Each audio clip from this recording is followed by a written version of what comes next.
দ্বিতীয়ত বলবো যে আমাদের আরেকটি বিষয় হচ্ছে টেলিপ্যাথি। মানে আমরা বলি না যে আরে তুমি আসবে, কি অদ্ভুত, আমিও তাই ভাবছিলাম, তোমার নাম নিচ্ছিলাম, টেলিপ্যাথি। এটাও কিন্তু সাইকোলজির একটা পার্ট।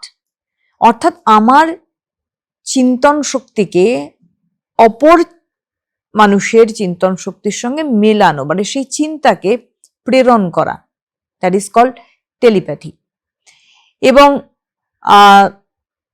সাইকোকাইনেসিস বা টেলিকাইনেসিস এটি হলো যে আমাদের আভ্যন্তরীণ ইচ্ছা শক্তির মাধ্যম দিয়ে কোনো বস্তুকে সরানো, মানে স্থান পরিবর্তন করা, তাকে টেলিকাইনেসিসও বলে, তাকে সাইকোকাইনেসিসও বলা হয়।